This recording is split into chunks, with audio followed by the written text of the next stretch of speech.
Good morning students. हमारी next हमारा next lecture, last class में आपने कुछ न्यूमेरिकल्स भी पढ़े थे, ठीक है। अब नेक्स्ट है, अब हमारे एक दो टॉपिक बचे हुए, दो तीन टॉपिक बचे हुए हैं, और ये आपका यूनिट, जो आपका फर्स्ट यूनिट है इलेक्ट्रोस्टैटिक, ये ख़त्म, और इसके बाद हम स्टार्ट करेंगे आपका second unit current electricity.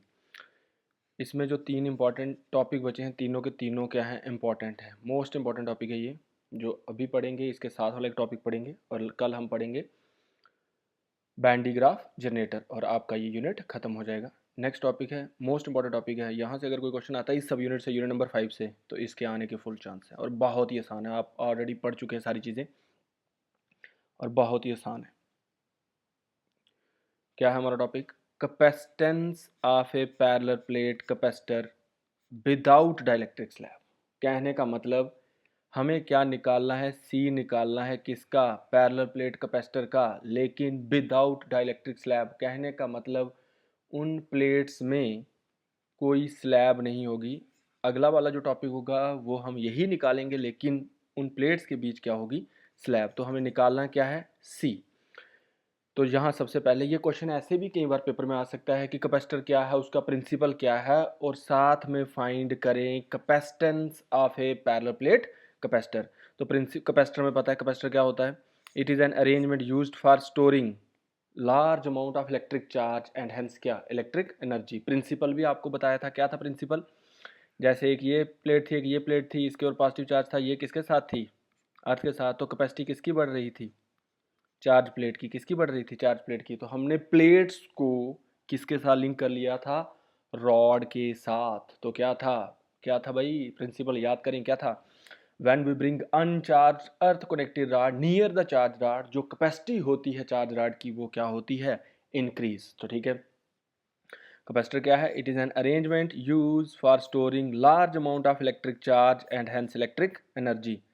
Principle: when we bring uncharged earth connected rod near the charge rod, the capacity of charge rod increase. अब ध्यान देना, हमें क्या निकालना है, सी। सबसे पहले आपने डायग्राम देखनी है, और बहुत ही आसान क्वेश्चन है, ठीक है। इधर आपके सामने मैं डायग्राम बना रहा हूँ, ध्यान दे। इधर इधर ये हमारे पास एक प्लेट है, ये प्लेट है आपके पास एक्स, दूसरी प्लेट, ये प्लेट है आपके पास वाई। हम इस प्लेट को पॉजिटिव चार्ज देते हैं, हमें इसका प्रिंसिपल सारा पता है, हम पढ़ के आए हैं पीछे। और इसके अंदर वाली साइड क्या आता है, नेगेटिव चार्ज, और बाहर वाली साइड क्या आता है, पॉजिटिव चार्ज। और साथ में ये प्लेट क्या है, अर्थ है। क्या है, अर्थ। इधर ध्यान देना, इनके बीच इलेक्ट्रिक फील्ड होगी, आपको पता है इलेक्ट्रिक फील्ड की डायरेक्शन कहाँ से कहाँ होती है, पॉजिटिव से नेगेटिव, पॉजिटिव से नेगेटिव, पॉजिटिव से नेगेटिव, पॉजिटिव से नेगेटिव। इन दो प्लेट्स के बीच डिस्टेंस है क्या, डी। और जो इलेक्ट्रिक फील्ड है यहाँ, वो है हमारे पास ई वेक्टर। क्या है, ई वेक्टर। इधर ध्यान देना, ये बना हुआ है कंस्ट्रक्शन इसकी, ध्यान देना कंस्ट्रक्शन में क्या है, ये बना हुआ है दो प्लेट्स का। कौन कौन सी भाई, ध्यान दो, कौन कौन सी डायग्राम पे, एक्स और वाई, एक दूसरे के क्या रखी हुई है, पैरेलल। इन प्लेट्स का एरिया क्या है, लेट अस सपोज दैट क्या है, ए। इन प्लेट्स का एरिया क्या रखा हुआ है, ए। और इन प्लेट्स के बीच डिस्टेंस कितना है, डी। प्लेट एक्स क्या है, फुली चार्ज्ड है, और प्लेट वाई क्या है, अनचार्ज्ड है।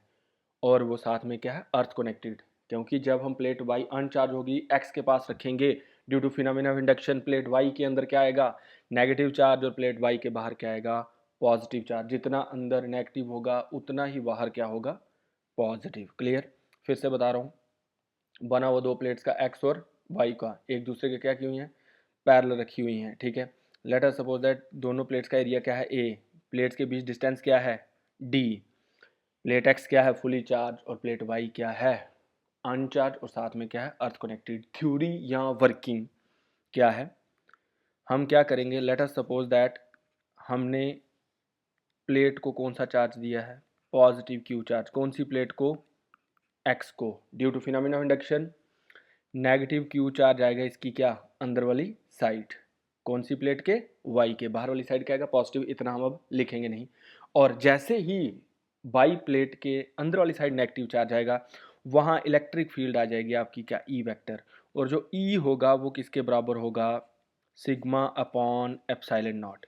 सिग्मा क्या होता है आपके पास? Surface charge density. सिग्मा क्या होता है आपके पास? Surface charge density. और आप पढ़ के आए हैं सिग्मा किसके बराबर होगा? Charge upon area. क्योंकि सरफेस चार्ज डेंसिटी क्यों आया? क्योंकि प्लेट्स का क्या है? सरफेस है और उनके ऊपर क्या है? चार्ज है। एक्स के ऊपर पॉजिटिव है, वाई के ऊपर नेगेटिव है। और सिग्मा किसके बराबर होता है? सरफेस चार्ज डेंसिटी आप पढ़ के आए हैं, चार्ज अपॉन एरिया। कहने मतलब कितना चार्ज है और पर यूनिट एरिया उसको बोलते हैं सरफेस चार्ज डेंसिटी सिग्मा। इधर ध्यान देना, it consist of two plates X and Y held parallel to each other. The area of each plate is A and D is the distance between them. The plate X is fully charged and plate Y is uncharged and earth connected. Theory and working. Let positive Q charge is given to the plate X. Due to phenomena of induction, negative Q charge induced on the inner side of plate Y. Due to this, electric field is set up and is given by किसके बराबर? E sigma upon epsilon not. यहाँ मैंने E vector लिखा था लेकिन यहाँ नहीं लिखा क्योंकि इस साइड किसी के ऊपर क्वांटिटी ओवर वेक्टर नहीं है।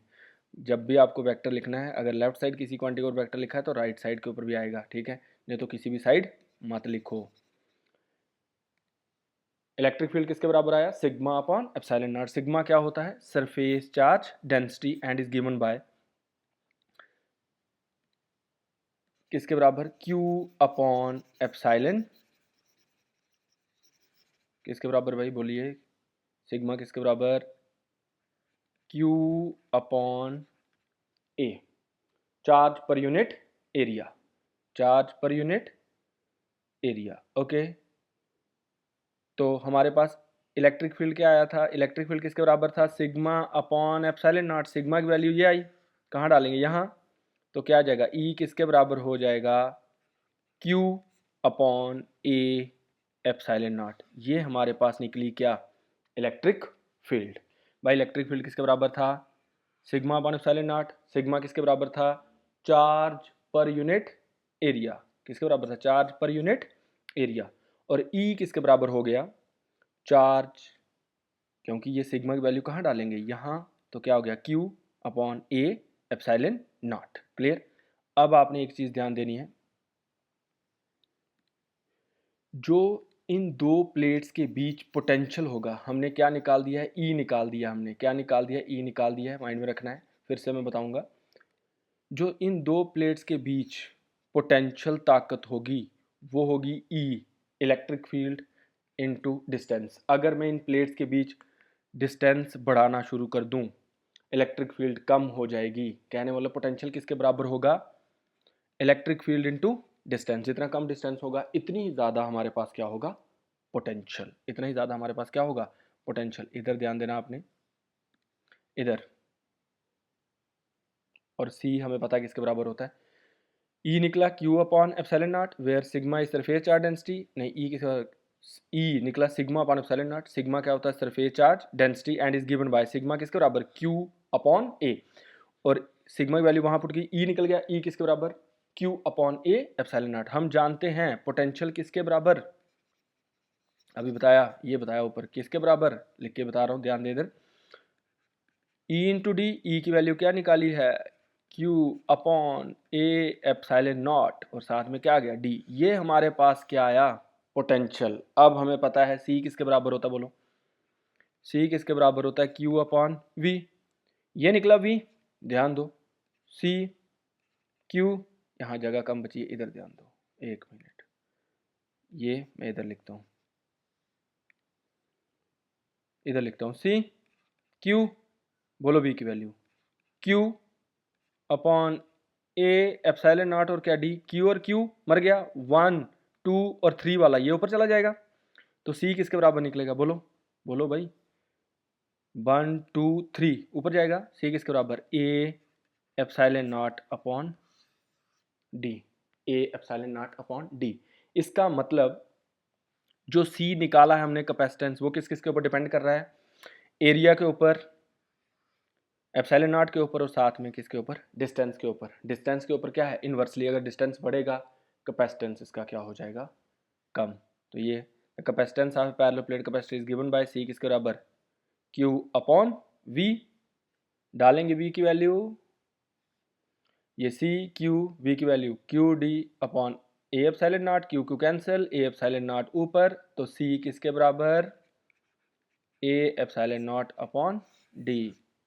इसका मतलब hence the capacitance of a parallel plate capacitor depends upon the following factors। किस किस के ऊपर बोलो, area of the plate, distance between the plates, area पे डायरेक्टली है, डिस्टेंस पे इनवर्सली है, and nature of medium separating the plate. कहने मतलब उन प्लेट्स के बीच मीडियम क्या है उसके ऊपर भी डिपेंड करता है। नेक्स्ट वाले क्वेश्चन में हम वहाँ डाइलेक्ट्रिक स्लैब डाल के देखेंगे क्या उसकी कैपेसिटी कम हुई बढ़ी, ठीक है, मोस्ट इंपॉर्टेंट क्वेश्चन है वो। ये आपका सी आ गया। ये तब है जब प्लेट्स के बीच कुछ भी नहीं, कहने मतलब खाली जगह। Hence, capacitance of parallel plate capacitor depends upon the following factors: area of plates, distance between the plates, nature of medium separating the two plates. Okay, ये कब है, जब इन प्लेट्स के बीच कुछ भी नहीं।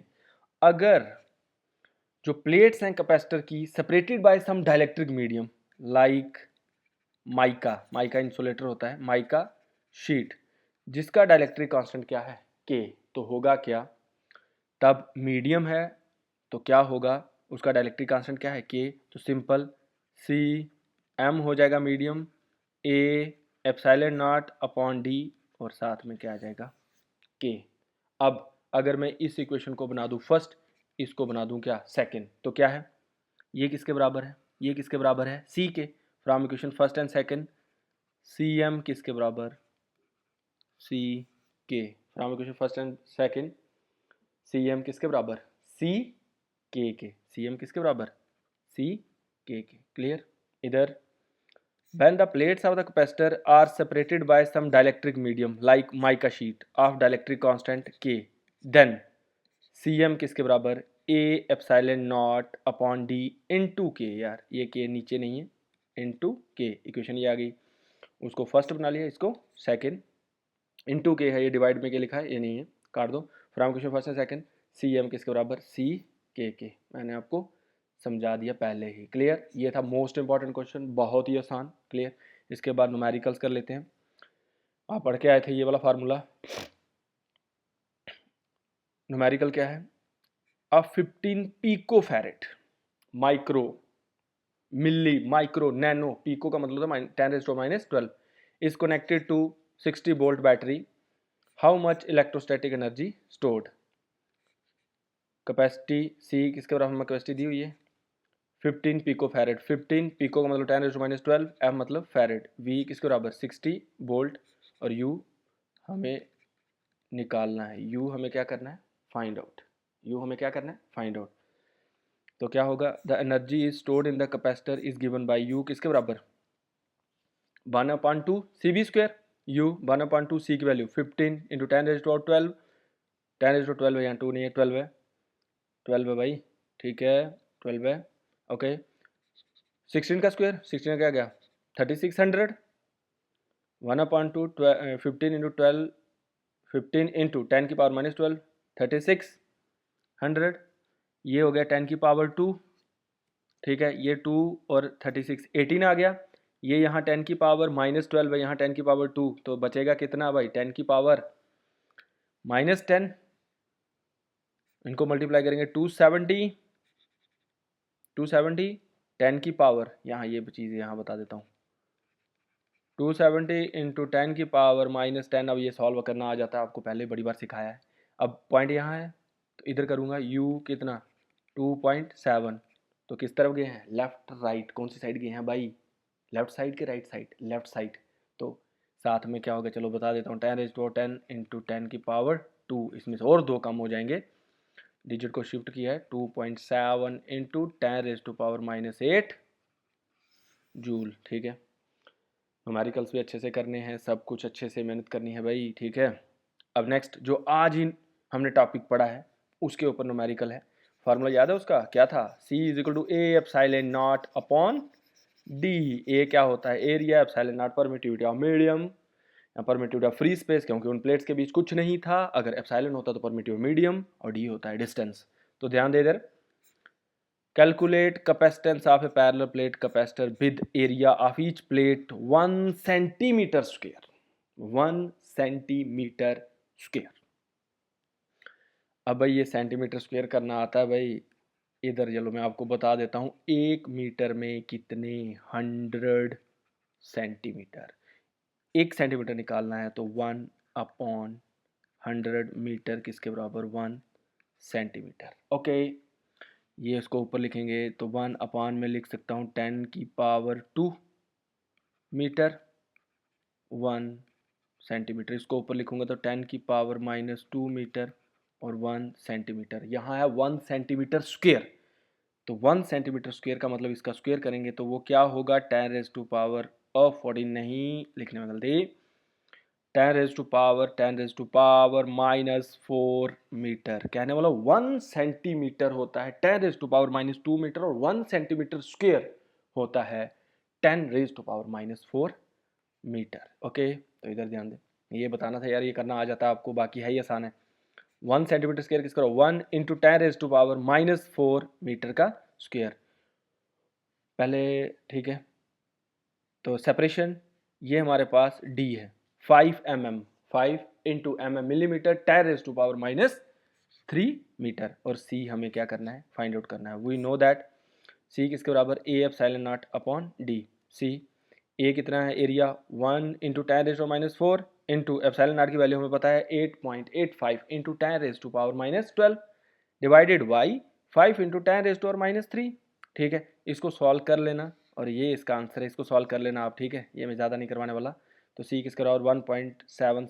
1.77 इंटू 10⁻13 फैरेड। पता ना, इसको ऊपर ले जाएंगे यार। ठीक है, ये 4 माइनस के थे, ये 12 16 हो गए, ये 3 ऊपर गया, 16 में 3 गए 13, बाकी इसको डिवाइड किया, यही आंसर। ठीक है, यहाँ तक हम आज रखेंगे। 2 टॉपिक आपके बचे और इसके बाद आपका ये यूनिट ख़त्म। इसके बाद हम पढ़ेंगे current electricity. Okay, thank you.